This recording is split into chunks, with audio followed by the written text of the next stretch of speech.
میں طارق مرتضیٰ آپ کے پاس سیریز کا ایک اور حصہ کووڈ-19 پارٹ 12E لے کر حاضر ہوا ہوں، جو کہ انسان کیا ہے کا آخری پارٹ ہے۔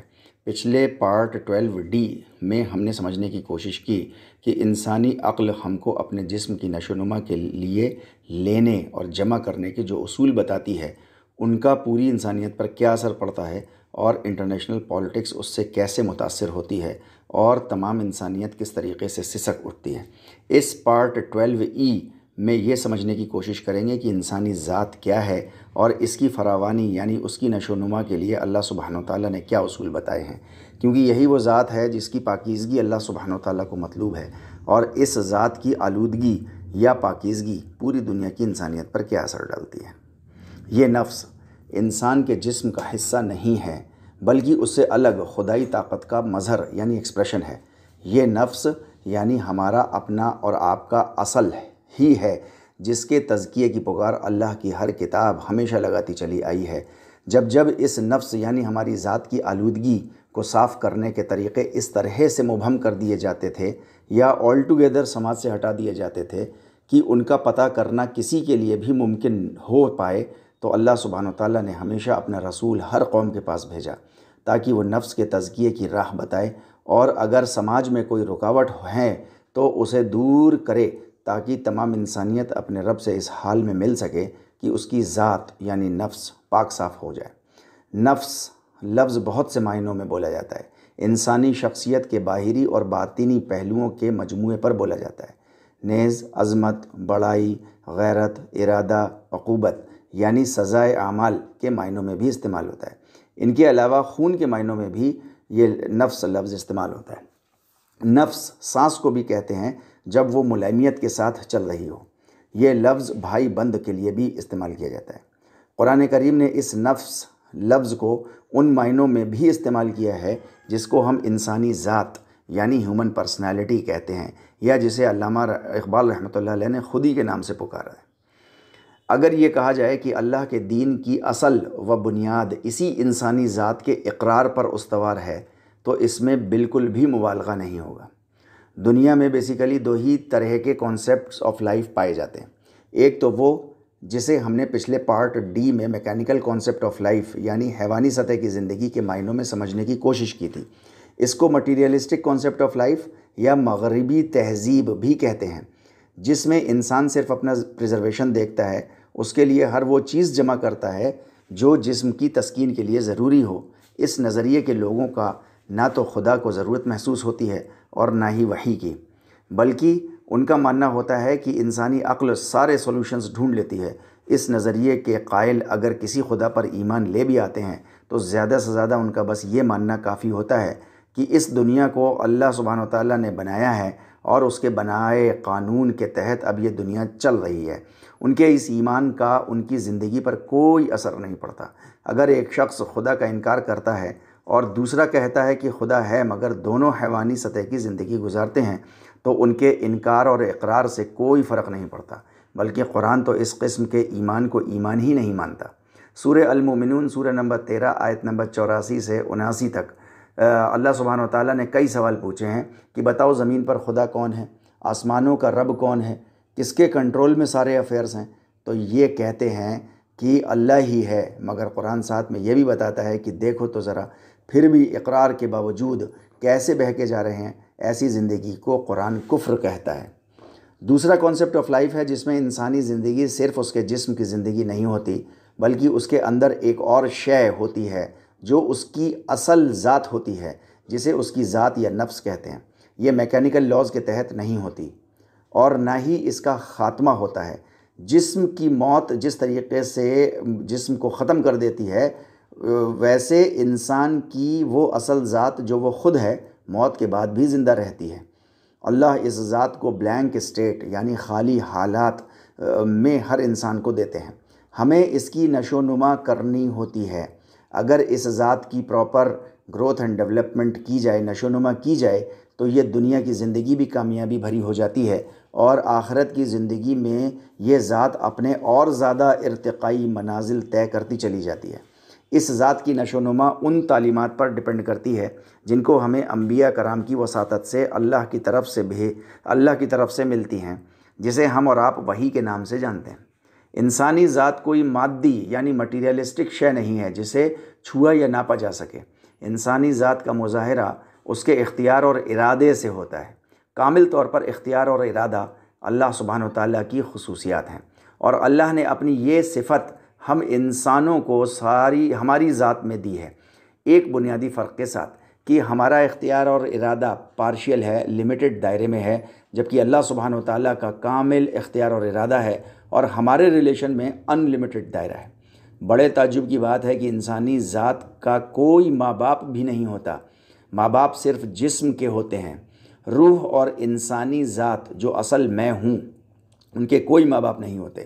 اللہ نے ان کو اپنے ارادے سے پیدا کیا ہے اور کوئی نہیں جان سکتا کہ کیسے پیدا کیا ہے، کیونکہ یہ عالم امر کی تخلیق ہے۔ اگر انسان اللہ کے حکموں کی بیلنسڈ انداز میں پابندی کرتا ہے تو اس کی ذات میں اللہ کی تمام تر صفات کا ڈیولپمنٹ ہوتا چلا جاتا ہے۔ اسی کو اللہ پر ایمان لانا کہا جاتا ہے۔ اس کا بدلہ سورہ سجدہ سورہ نمبر 32 آیت نمبر 17 میں اللہ سبحانہ وتعالیٰ نے بتایا کہ ایمان لانے پر کیا بدلہ ملتا ہے۔ اللہ سبحانہ وتعالیٰ نے ارشاد فرمایا فَلَا تَعْلَمُ نَفْسٌ مَّا أُخْفِيَ لَهُم مِّن قُرَّةِ أَعْيُنٍ جَزَاءً بِمَا كَانُوا يَعْمَلُونَ، یعنی کوئی نفس نہیں جانتا کہ اس کی آنکھوں کی ٹھنڈک کے لیے اللہ نے کیا کچھ چھپا کر رکھا ہے اس سب کے بدلے میں جو یہ کیا کرتے تھے۔ اس آنکھوں کی ٹھنڈک کے لیے ہم آج تک یہی سوچتے اور مانتے چلے آ رہے ہیں کہ جنت میں ویرائٹی کے پھل ملیں گے، محلات ہوں گے، شاندار باغات ہوں گے۔ بے شک یہ سب ہوں گے، مگر میری ناقص رائے میں یہ سب بہت ہی نچلے درجے کی چیزیں ہیں جو ہم سوچ رہے ہیں۔ اصل میں تو مرنے کے بعد انسانی ذات کو اللہ سبحانہ و تعالیٰ کی طرف سے دو ایسی چیزیں ملیں گی جو اس کی آنکھوں کی ٹھنڈک بن جائیں گی۔ ایک تو کلی ارادہ اور اختیار مل جانا ہے، یعنی انسان ایسی اسٹیج میں پہنچ جائے گا جہاں وہ جو چاہے گا کرے گا، اور دوسرا ہمیشہ زندہ جاوید رہے گا۔ جو چاہنا وہ کرنا اور ہمیشہ زندہ رہنا، پھر ایک بار دہرا دوں، جو چاہنا وہ کرنا اور ہمیشہ زندہ رہنا، یہ وہ دو آنکھوں کی ٹھنڈک ہیں جو ہر انسان اس دنیا میں حاصل کرنا چاہتا ہے مگر حاصل نہیں کر پاتا۔ لیکن اگر وحی کی رہنمائی میں ہم نے اپنی عقل استعمال کر کے اپنی ذات کی نشو و نما کر لی تو اللہ سبحانہ وتعالیٰ ہمیں ایسی اسٹیج میں پہنچا دیں گے جہاں ہم کو ہماری یہ دو ابدی خواہشات پوری کرنے کا پورا موقع ملے گا۔ پھر جو چاہیں اپنے لیے باغ بنائے، محل بنائے یا جو چاہے کرے، وہاں اسے نہ رنج ہوگا، نہ تھکان، اور نہ ہی کسی طرح کا کوئی خوف ہوگا۔ انسان کے ہر عمل کی بنیاد اس کے ارادے پر ہوتی ہے، اس لیے اس کے ہر عمل کا اثر اس کی ذات پر پڑتا ہے۔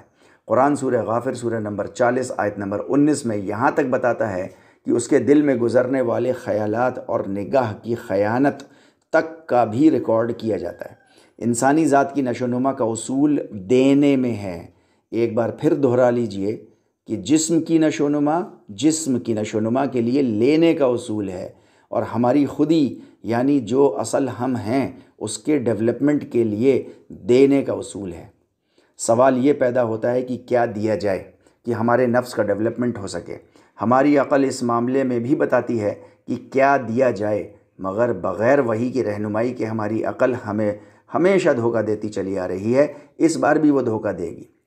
اس بارے میں قرآن نے سورہ آل عمران سورہ نمبر 3 اور آیت نمبر 92 میں رہنمائی کی ہے، لن تنالوا البر حتی تنفقوا ما تحبون، یعنی تم کو کوئی بھی نیکی نہیں ملے گی جب تک کہ تم وہ نہ خرچ کر دو جو تمہیں خود اپنے لیے پسند ہو۔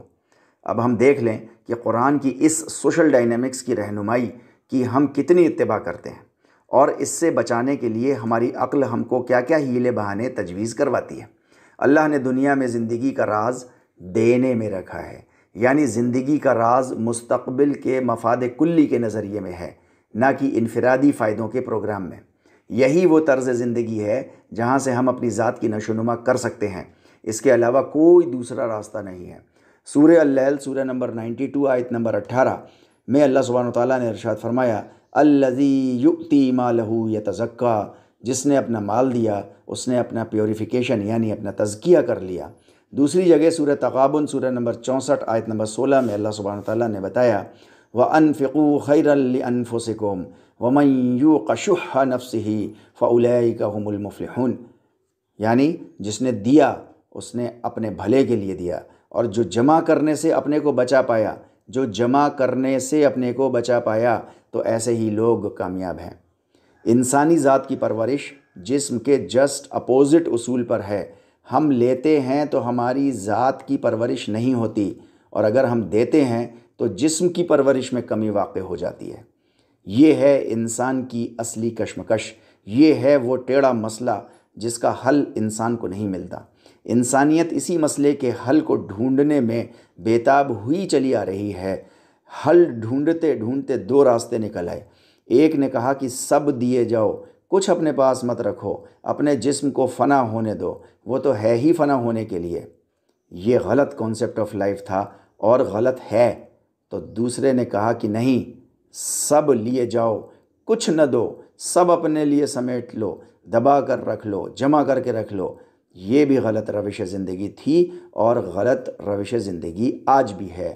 سولوشنز نہ ملنے کی وجہ سے انسان کی ذات میں کنٹرڈکشنز پیدا ہو گئے، اور جب انسان کے اندر یہ کیفیت ہوئی تو اس کا عکس سماج پر پڑا، اور ہمارے سماج میں بھی کنٹرڈکشنز ہو گئے، اور آج وہ کنٹرڈکشنز لگاتار بڑھتے جا رہے ہیں کہ امیر اور امیر ہوتا جا رہا ہے اور غریب اور غریب ہوتا جا رہا ہے۔